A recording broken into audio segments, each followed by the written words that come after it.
Oui, merci. Na bande connaissance tout balandi tindika bosa partout bosa la biso bébé que chaîne na bino maintenant ko pesa ba info et pesa bino ba clôture sur ko lekana mboka na biso awande to beta masolo to so foyen bolanda ki ne mo konza mboka wuti ko loba to mona ba réaction so ko ya partout mais bande ko FCC balingina no ko loba te basana ba réunion stratégique na bango mais à part ba réunion basana ngo les lope na pays de peuple bande ko bakita ko na pona kaka ya pétition bazo senga départ ya président de l'Assemblée nationale Janine Mabunda akende kaka to ko suka ndenge nini toza kozela kaka mais toza pe kozela informatique ko nommé Kalaté d'ici là beaucoup mona Kalaté qui non informateur ko déjà on to lokaki to yambi lelo mwana mboka eva obo message ko mona kata sindika to beta kine masolo semaine passée avant mokonza loba iso mokonza lobi akozonga pas sa point de vue par rapport au mokonzi ndenge awuti ko loba mais est-ce que discours wana vraiment za o batu bazela ki yango est-ce que vraiment population malgré ba CPL mais ça est très important être capital que non peuple congolais ayoka maloba na mokonza mboka loba ki pona bango tout ça déjà na invité na biso tout ça na kati ya bureau na mbote mwana mboka eva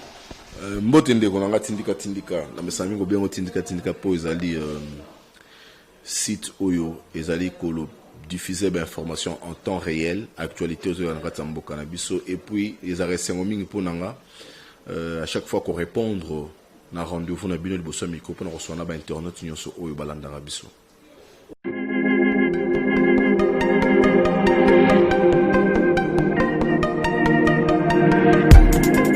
Après 25 ans d'expérience, eh oui, de 1995 jusqu'à ce jour, Elton Store, l'unique shop congolais de Londres, la Grande-Bretagne, il est long, les alicos à la fierté à la communauté nabiso, et surtout, il y a un homme d'affaires congolais sérieux dans la diaspora. Oh yes. C'est créé Elton Store et Zali Kakamoko, le sérieux, accueil, na service qui toko na ba client na ye. Avec ma produit où il y a première classe, il y a qualité supérieure. Oh, il y a ma bombe à Eden Store. Oh yes, mon climat bimbe yeba. Ma maman à Londres va confirmer. Eden Store, c'est le berceau des produits cosmétiques. Il y a solo produits originaux. Et yes, les alipes perso y a produits alimentaires, naturels et organiques. Au travers de nos produits cosmétiques, Eden Store détient le secret. Secret ya solo, où ya poso ya maman moi c'est qui toko. Poso ya moi so penza basali kolula, poso ya moi so mobala kotala ya lembate. Poso so kotamboli masanga sima. Eh oui, yango ne ba produit zo tekama na kati Eden Store. Na ba produit alimentaire, où ya Eden Store, yango de secret ya cuisine ya maman congolaise. Eh oui, nyonso ko so pensa mobali na yo ezali. Pondu, matembele, ngai, ndole, fumbwa, ndunda, bilembwe, oyo nyonso penza, oyo kobonga pona cuisine na ezali. Oh yes. Olingi mobali na yo asepela na yo libela na libela. Olingi mobali na yo atala kayo lokola mwasa azali kolula sika. Oh yes. Olingi mobali na sisa biloko nyonso tela kaye na mesa. Secret zali kaka moko. Eden Store.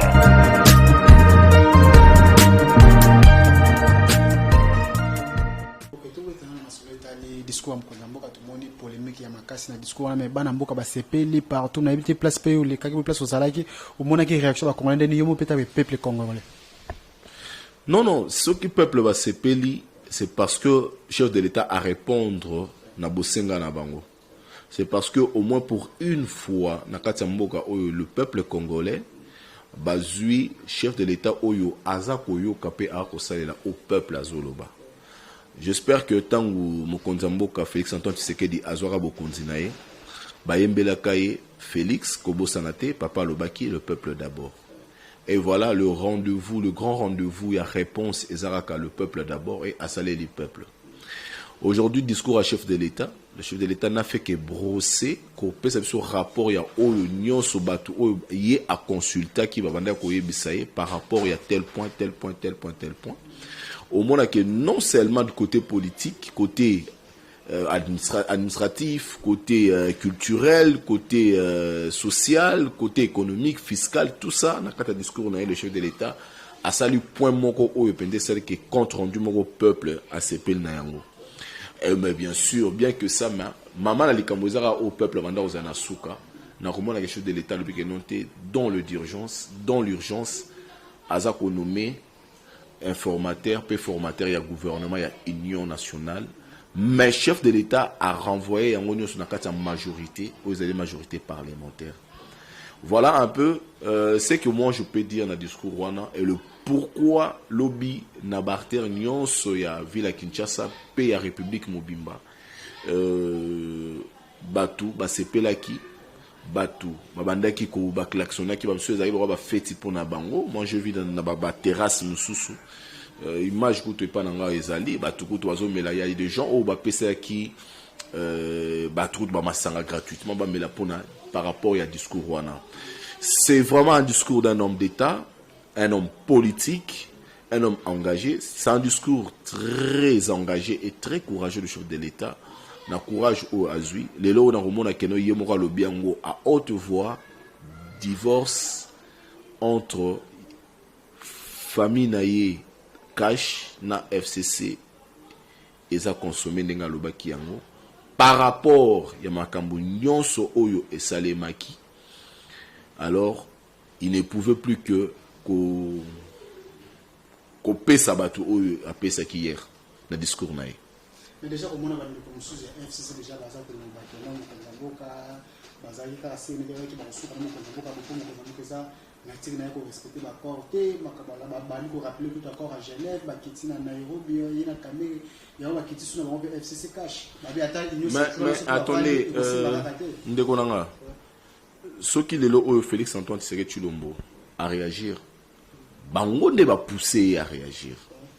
Bango ne va pousser à fond la porte où on a divorce, pas prononcer moi il y a divorce entre les deux grandes forces politiques. Il y a Mboka na biso entre autres FCC na cash. Donc il faut pas les lois yobaye ba zongi selaye mabe ba balatisaye chapeau de malheur que yé c'est de sa nature ou bien Yakoboya. Vous savez, en politique, soit c'est oui, soit c'est non.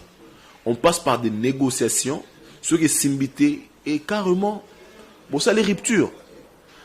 La séparation, elle est biblique. Tout le monde qui Lot, na Abraham, bakabonaki. Ceux qui ont eu gauche, on a la vue droite. Ceux qui ont eu nord, on a la vue sud. Ceux qui ont eu est, on a la vue ouest. C'est normal. Pourquoi est-ce que Bango Balingi Balati Salelo Oyo cache chapeau de malheur qui cache entre autres en particulier le président de la République et sa nature nae il y a qu'au trahir. Il a trahi qui et par rapport à quoi? Il faut savoir une chose, il y a une très grande différence. Dans le membre IDPS est un parti de masse et cette masse là c'est une masse qui est constituée d'une base. C'est un parti politique oyo bayoke la mingi base na bango bayoke la mingi population. Parce que tu as besoin sur IDPS formation politique, on a négué et c'est format et c'est créé dans les conditions où il fallait et se former. La confiance que le peuple base, le petit peuple, pesa na batouana. Et aujourd'hui, je ne pense pas que IDPS ou le président de la République à Kolinga a remercié Bango autrement. Il ne fait que Koyoke la Bango. Ce qui est à Genève, y ouvertement, en Dimakanae. Nandimi nanga to tia Martin Fayulu. Mais tant que base ne ba télémaka, vous savez que base est menacée. Ce qu'on sait te bonaboui, il s'est prononcé. Non, voilà moi aujourd'hui to kabwa nabino, en tout cas par rapport à base nangai, na yokel base nanga, ngala se retirer nanga na okota na vision wanati. C'est pas une trahison. C'est ça un homme. Parce que à Komaki na Genève wana na bokasi na yemorote. Parce qu'il y a eu une formation politique, il y a eu une base OU et c'est constitué un noyau fort, solide. Et ça là qu'il y a comme place à Zawana. Et puis il faut ayoke là-bas. Et puis base wana, ezali couche sociale. Il y a Congolais nyonso. Il faut battre nabiso ya bandeko nabiso ya FCC baye bakailo kwana. Et ils ne peuvent pas dire que non à trahir. Quand vous dites que non à trahir, accord à Nairobi, entre lui et Vital Kamerhe, il a trahi Vital Kamerhe par rapport à quoi? Le chef de l'État et Vital Kamerhe, et monsieur Vital Kamerhe, pardon, baza batu oyo tango babandi campagne na bango, basadere na vision moko, et vision na bango qui instaurer l'état de droit. Bango mo bandor le bakenote eza l'approche na biso, eza la biso mo, eza la prendre eza l'approche. Tout comme vous allez appeler le ozaki Vital Kamerhe za innocent chef de l'État, bakangela ma détournement.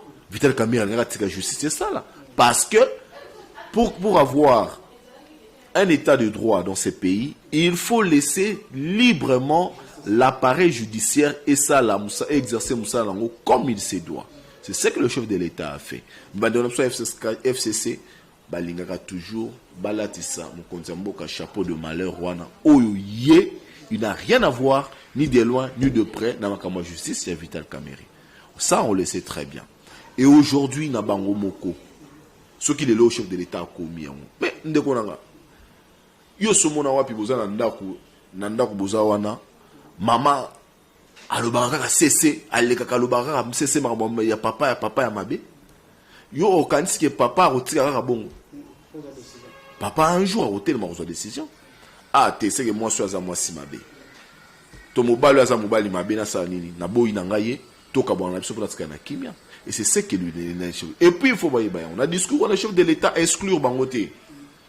À lobby majorité parlementaire, coalition majoritaire et à coalition. Donc qui veut dire que na bango sont basé inclus na kati. Biso nyos toza inclus na kati. Na parlement wana. Donc ba constitution majorité parlementaire, ça veut dire que ceux qui ne on a biso FDC, il y a modeste, il y a Bahati Lukwebo à koti na kati, ceux qui il y a MLC, tout le monde déjà. Merci na président Jean-Pierre Bemandenge a félicité na tweet naie tout ça. Ce baron sur côté va construire une majorité parlementaire. Oyo ekosala que noté ba cause sous la majorité kaka oyo wanate et kuma elo moko. Nous avons besoin d'un pays qui doit décoller. Et on peut pas histoire ba opposition na ba mboka et freinera na mboka. Parce que ce que na Chine awa. Moi, j'y étais plusieurs fois en Chine. Tu verras que Bazan a opposition et Bazan a décollé très bien.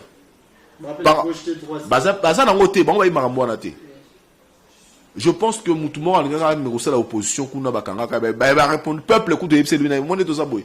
Tous à la biso bien, tous à opposition de s'opposer par rapport à Nini. Parce que ce qui les Camerounais sont seulement au gouvernement et ça biso tout ça tout le monde se peine dans le gouvernement yoke libiso ceux qui vont ça à sali ceux qui ils ont malamu ceux qui ont mabé toboy atikaka opposition to kenangwa. C'est aussi notre pays. Nous devons aussi surpasser la maramsio de Kanambo Kanabiso. Tout ce que moi je peux dire aujourd'hui. Par rapport à ça, merci à Jean-Pierre Bemandenge a félicité mon Kanambo quand tout le monde peut mon Kanambo quand il nous lobby a été recruté par rapport à Métali des soins chefs de l'État avec un informateur déjà dans le gouvernement en place des bureaux signé validé dans le monde qui va monter nous nommer informateur mais ça concrètement blocage nouveau. Quel blocage? Blocage à Nyon. Mais attendez. Tous on a 2016 pour 2017. Devant le Congrès, le chef de l'État, l'ancien chef de l'État Joseph Kabila, tango alongola ki Sami Badibanga plutôt que le gouvernement ya nanyo ya Chibala asalarani. Mais pourquoi balingi ba ko sabiso parce que makambo oyo selemeza makambo laisser salemaka. Pourquoi balingi ba ko sabiso? Nalobaka le peuple congolais n'est plus dupe. Azak peuple à 1960 té. Le lo attend moi na muke il y a 5 ans, 6 ans, il y a 10 ans, a eu moi situation politique où il est ganga tamboka na biso. Le bako ko sabiso té. J'ai entendu dire aussi mon papa que j'ai beaucoup de respect, Lambert Mendo Malanga, Azolo Bao, il faut qu'il y ait un référendum. Est-ce que tant que Joseph Kabila, en 2017, à l'Obaki, que tant que peuple, la population est boégi, et autres sépilatés dans le gouvernement, il y a Sami Badibanga. Tant que Sengaki, dans le plus bref délai, gouvernement, il y a Sika, la majorité, ils sont sur place. Il y a un référendum. Mais pourquoi il y a a renvoyé les lots au président Tshisekedi dans le référendum? Ils disent les choses et c'est le contraire. Ils sont censés connaître la politique, mais Hermoro va tourner en bourbier, va tourner la poto-poto. On a renvoyé Kakawana. N'a aucun sur les antennes de Top Congo, pour ne pas citer la chaîne de radio. N'a aucun ce matin sur les antennes de Top Congo. À Lobi Bongo, on a renvoyé Azon en 2017, dans le congrès, tant que Joseph Kabila qui est noté. Contre toute attente, et Zalaka Nini ya Ouya, accord à Ouya. Pour Sami Badibanga, Amagna accord à Ouya. C'est vrai, Nani Ilunga, Nani Binochibala na Saint-Sylvestre. est-ce que boye bisanga c'est qui référendum? Mais pourquoi ça un référendum? Et puis ils ont paniqué, pourquoi? Parce que formateur n'informateur jusque là il est banité. Et bon, soit membre dans mon FCC.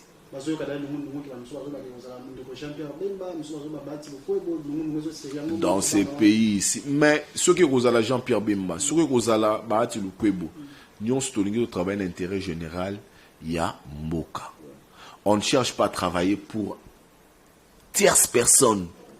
On a un politicien le groupe Moro, il y a 1000 et quelques de personnes, bazoua 80 millions d'habitants en otage. Pour avoir fait personnel na bango moko, oyo bango moro bayebi. Non. Non, non, non, non. Aujourd'hui, regarde, tout est arrêté. Je fais le tour. Primature, il y a la police. Palais du peuple, la police. Sur autant mon balabala, au moins balabala, les a vraiment climat les a bien été.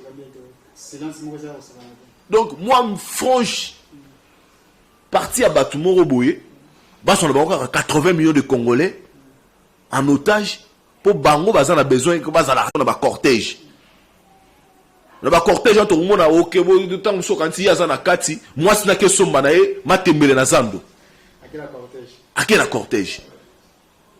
Mitu kana matu komo na kapela ba alia ba ngula ke na kapela o mona ba mitu kana komo na kapela wana eza na yango ya président sango était na kapela ba alia ba ngula kapela est-ce que yo ba ndongo na bilo wana nyoso na donc on ne peut pas comme batumo boba sepela pour batu subalelak non c'est pourquoi le président de la République contre toute attente ayoki bana mboka oyo ba représenter ki biso na consultation. Il y a encore une décision où il y a eu. Et ça m'a bêté. Décision majorité bien sûr, c'est ce qu'il a dit. Alors bien on a un discours na yoki batu. Et puis il a remercié ba o nyonso baya ki na kata consultation, na ba o pe baya kité. Ba o bazwa ki parte parce que kwa oyamba ki Congo mobimbate. Décision bimeli wana. Et sa décision est yé mon côté. Mais les années yo soko yé moi 5 6 7 8 9 10 personnes même ceux qui noté tika ndeko eva yo continuera ndeko eva za bien te ndeko eva za bien te yo revendra na ye majorité wana il faut za mutu libanga attention ndeko eva ça la ko bolam parce que de peur que un jour coûter au cher. C'est que les gens ne savent pas c'est quoi. Ce n'est pas le premier ministre, ce n'est pas le parlementaire, le député ou le sénateur, ni ba gouverneur, ni ba député provincial, n'den ba couper sa compte rendu, ba couper sa compte à rendre na 2023 liboso à la population. C'est le président de la République. Ça, il faut le savoir.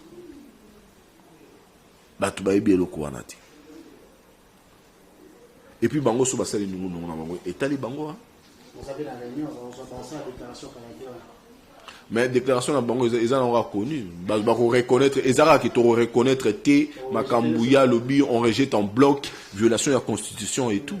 Mais pourtant quand constitution oyo lelo Félix Antoine Tshisekedi azo ça les constitution bango mo bakomaka ezara taillé sur mesure pour le président sortant. Yangonde oyazolo balelo yangonde ya osalela a modifier constitution té a cette révision constitution té ezara yango wana lelo oyo ba règle na bango ba article na bango moko et comme kokanga bango et puis ba comme bien ko violer constitution. Mais non, mais tant que ça là qui on va un jour vous allez bon et que le président qui viendra va toujours utiliser le même article et le même alinéa. Tout s'entretient à biso mais quand on a affaire il y a Janine Mabunda tout le monde là Mikolo climat n'est bien na pays du peuple baza ko se on a la pétition il faut que Janine Mabunda akende tout le monde aussi bandaki na honorable Fabrice Pouela akende na cour de cassation mais rataki tout le monde tout sur ba pétition ko signaler babi ke biloko wana politique côté CCF ça toujours ko accuser kaka aza ko accuser cash que no biloko wana ezande bazo sala wana nenga c'est que bon pour ba ko isa bango ko mona iloko wana eza ko kende to ko soka pesa crise zo ki nenga mabe obendengeni. Tant Kabuya et Kabund, Jean-Marc Kabund Balongola qui est UDP s'est accusé qui FCC, Tokashi est accusé qui FCC, mais pourquoi Bango? Je pense que Balobeli, il y a peuple, Nakata et Mycycle wana, ba moni que bureau oyo eza okamba biso malamu te. Bureau oyo ezali ko répondre na ba tante ya population te. Alors biso peu plus tard na ebele ba misu bazana kati ba bikeno to kozonga lisusu na ba base na ye pour asala nini a se représenter sur na 2023. Alors tant musu ba ko exclure ngai pour na sali musala malamu te. Tikala bundana longola bureau tant so to bureau ya malamu et osala nini makambo ko tambola. Mais attends, tout ça va puis papa na ngai. Tout ça na mboka ni où tout ne fonctionne pas. Ce qui bango et sa pétition. Sous baso bangani, bango FCC basa majoritaire. Pétition ezalaka au moins il faut je crois plus de 100 et quelques ou 200 non. Oui. Voilà. Ah, et là on a le bayo to le belinga déjà. Donc pour mon que ceux qui n'a bande qu'on a mot de na kati basi ba signer yango. Cela veut dire que ba o sepela na ekambeli wana te. Et puis baso bangani. Parce que bureau et assemblée nationale, présidence et assemblée nationale ezali na FCC. Ceux qui ne koma bunda kei. Ba okende na élection na kati. Bango baza majorité, baza plus de 300 et quelques députés nationaux. Il y a FCC. Bango pona mutu mususu. Tout le monde qui yango balongola kan de Vital Kamere. Mwana Boura Bochab. Et là on est bazo bank. Est-ce que y a solo na soki mutu azana kati azali ko na ibonga wana azali ko konza malamu te azali ko diriger malamu te to garder kaka wana? Non, ndeko na ngai. Il faut tout la batika musala et salima. C'est ça la démocratie. Quand on arrive à dire non à un système pour que ezala bolam où il y a peuple, eh ben je pense qu'il faut que n'onti na souka. Moi j'encourage ces députés au Baosala pétition wana pour ba dissoudre ba longola bureau mobimba. Exactement que ba longola Janine Mabunda et c'est que les gens ne savent pas. Oui, Mabunda c'est parce que yenda za présidente kuna, aza mokonzi, il est mtazo kamba yango to monaye parce que tête à chapeau zayi, mais c'est le bureau tout entier. Nakata bureau wana tozali na mutu ya MLC azali, rapporteur adjoint ya nini azawana. Je ouais wana azawana. Et pourquoi ba mona pasiani? En tout cas, on a soka entretien na biso na biti monde la fait aussi va commencer surtout la biso ni pour microper zo eto la mo konzamboka informateur wana e bana gouvernement te biso to keneti fin décembre bien ko za début janvier mais mot de la fin na bande ko ba la biso pour na entretien avant comme na mot de la fin na ina ça va peuple congolais va comprendre le moko. Chef de l'état lobby a nommé dans le bref délai ordonnance au bimaso et bimi de l'eau comme monsieur lobby en tout cas au mercredi ça c'est sûr et certain pas le bas qui au plus vite que ça. Formateur et informateur. N'a tel ça va tout peuple place pour président a dissoudre le parlement et nata parce que l'action parce que si canine président remet ma dissolution à parlement et ça ndengeni et ça procédure o a même li bango ceux qui bande qu'on a biso FCC baza maele té parce qu'ils sont intelligents ceux qui ba sali erreur dissolution parlementaire au salé mana sens ni tant au président de la République a renommé informateur wana a seulement remis sur constituer gouvernement. Kasi yango wana te l'état tanga okende ko représenter gouvernement na ina vision na ye liboso ya assemblée o eza majorité na za wapi eza na kata FCC soki